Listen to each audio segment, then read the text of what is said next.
Merhaba arkadaşlar, kanalıma hoş geldiniz. Bugün sizlerle kristal taşlı bir taç yapacağız yine. Kırmızı renkli, isterseniz kına, nişan, her türlü özel gününüzde kullanabileceğiniz bir aksesuar olacak. İçerisine biraz da tüy ilave etmek istiyorum. Farklı güzel bir aksesuar yapmaya çalışacağız bugün. Biliyorsunuz 40 numara tel kullanıyorum. Hemen ben zaten telime geçirmiştim kristallerimi. Yapımına geçiyorum şimdi. Bir miktar boşluk bıraktım telimde. Bir tane kristali aldım ve bu şekilde çevirerek yapmaya başlıyorum.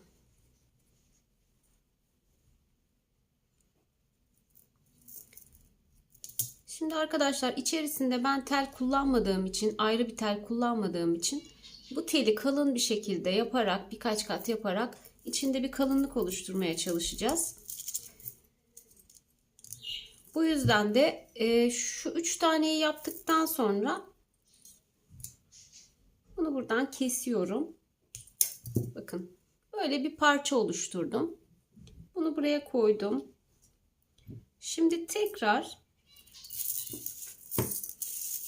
telimde yine biraz boşluk bırakacağım.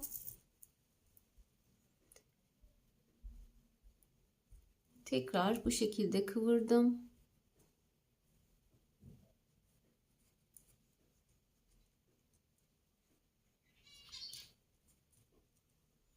Orta kısmın biraz kalın olmasını istiyorsak arkadaşlar bu teli isterseniz böyle 4 katlı kullanabiliriz. Bu da yeterli olacaktır ama ben bir kat daha koymak istiyorum. Yani 6 kat olacak içindeki telimiz.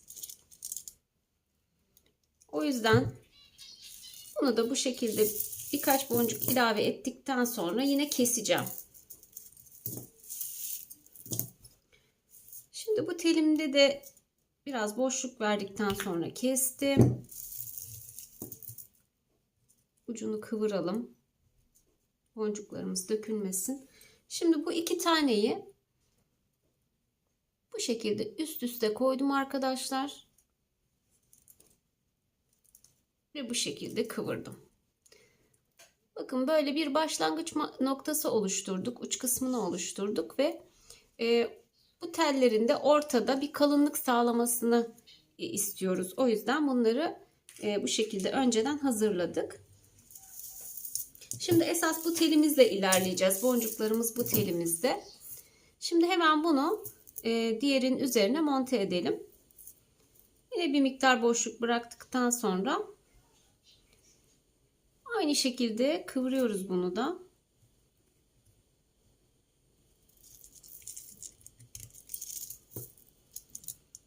Ve diğerine monte edeceğiz bunu da yaptıktan sonra.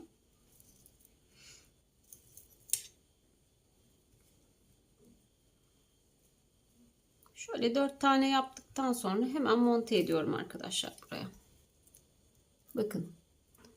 Bunu da bunun üzerine koydum. Böyle kıvırdım. Şimdi bunun sıkı bir taç olmasını istiyorum. Yani böyle sıkı dolu dolu böyle boşluk kalmayacak şekilde her yerini dolduralım istiyorum arkadaşlar.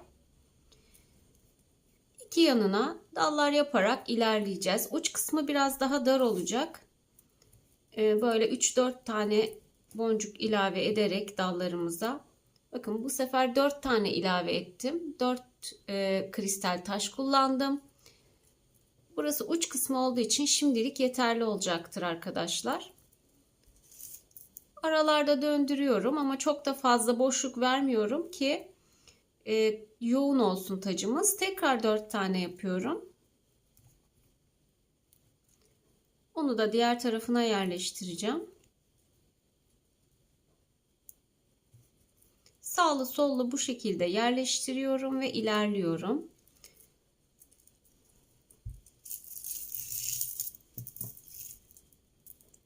Şimdi yine 4 tane ile devam edelim. Uç kısmını biraz böyle hafif ince yapalım. Ortası daha kalın olsun aksesuarımızın.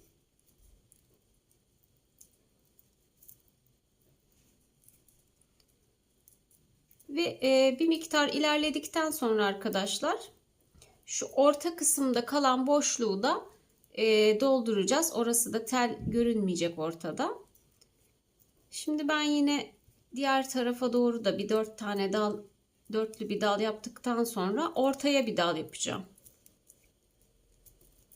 Bakın bu şekilde iki tarafa dallarımızı yaptık. Şimdi de orta kısmı dolduracağız.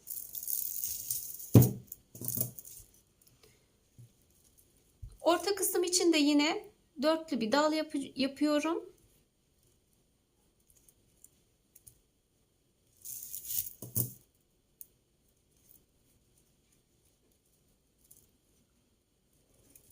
Ve ortaya bunu yerleştiriyorum. Bakın. Bu şekilde ortaya yerleştirdik. Şimdi ben bunu devam edeceğim. Bir miktar dörtlü çalıştıktan sonra daha sonra beşli ile biraz daha genişleteceğim. Ve en orta kısımlarında biraz daha genişletebiliriz. Altılı da çalışabiliriz. O şekilde biraz ilerlettikten sonra tekrar diğer aşamalarını göstereceğim size.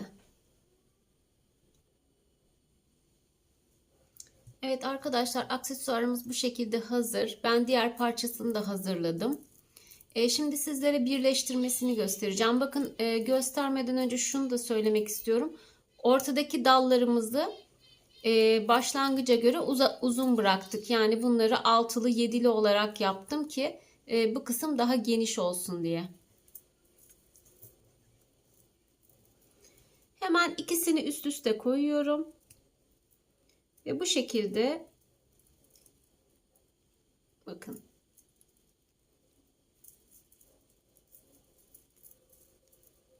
Böyle dolayarak birbirine monte ediyorum. Diğer telimi alıyorum. Onu da diğer tarafa. Böyle aralardan geçirerek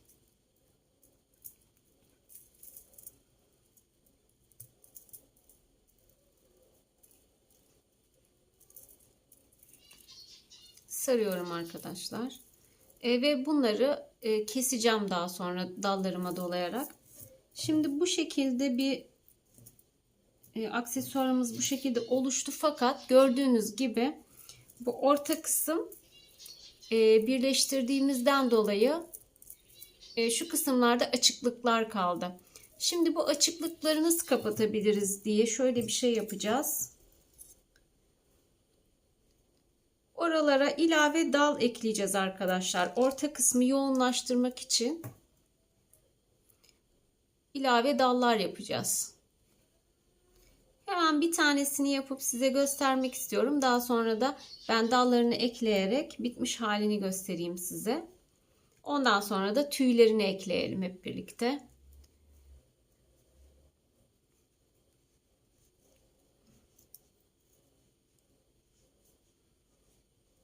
Şimdi şöyle bir dal oluşturuyorum. Biraz ortadaki dallarımız uzun olduğu için uzun bir dal oluşturuyorum.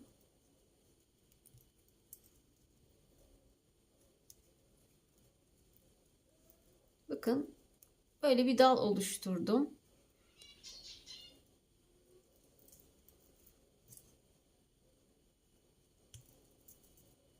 Şimdi hemen bakın, bu dalı oraya monte edeceğiz.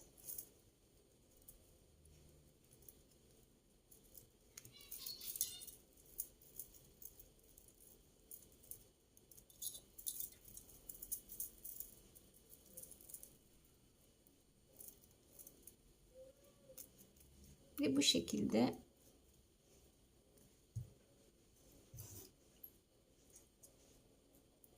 keserek temizliyoruz telimizi. Aksesuarımızı bu şekilde ortaya biraz daha ilaveler yaparak dolgunlaştıracağız arkadaşlar. Ayrıca bu tellerimizi de keserek aksesuarı düzgün bir hale getireceğiz. Bitmiş halini sizlerle tekrar paylaşıyorum. Arkadaşlar, aksesuarımız bu şekilde hazır. İsterseniz bu şekilde de kullanabilirsiniz. Fakat biz bugün buna tüy ilave edeceğiz. Şimdi hemen tüyün montajı nasıl oluyor onu göstereyim sizlere.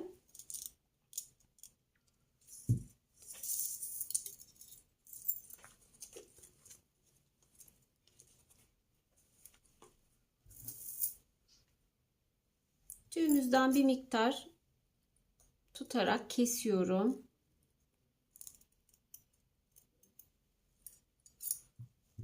Bakın bu şekilde birleştirdim. Şimdi uç kısmına geliyorum. Ve yaklaşık şöyle bir miktar mesafe bıraktıktan sonra tüyümü bu şekilde uç kısma gelecek tüy ama direkt bu şekilde koymuyoruz. Tam tersi yönünde koyuyorum. Telimle sarıyorum.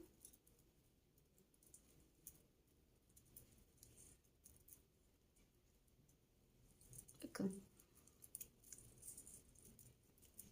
Telimle birkaç kez sıkıca sardım. Şimdi arkadaşlar bunu alıyorum ve diğer yöne doğru bastırıyorum elimle.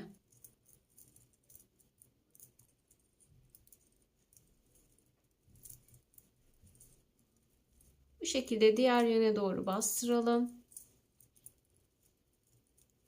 Birkaç kez de böyle döndürelim.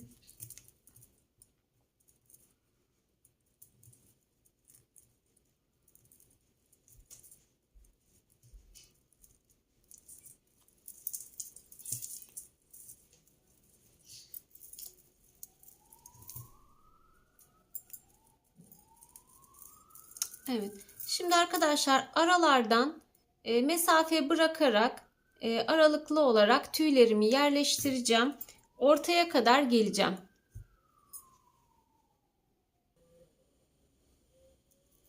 Evet, bu şekilde yarıya kadar ekledim tüylerini. Şimdi diğer ucundan başlıyorum eklemeye. Yani ortaya kadar geldikten sonra diğer uçtan başlayıp ortaya doğru tekrar geliyorum.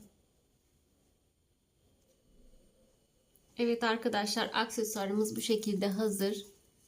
Gerçekten çok şık oldu.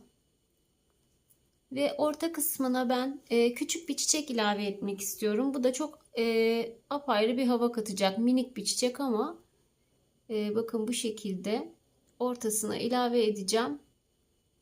Ve daha sonra bitmiş halini tekrar göstereyim size.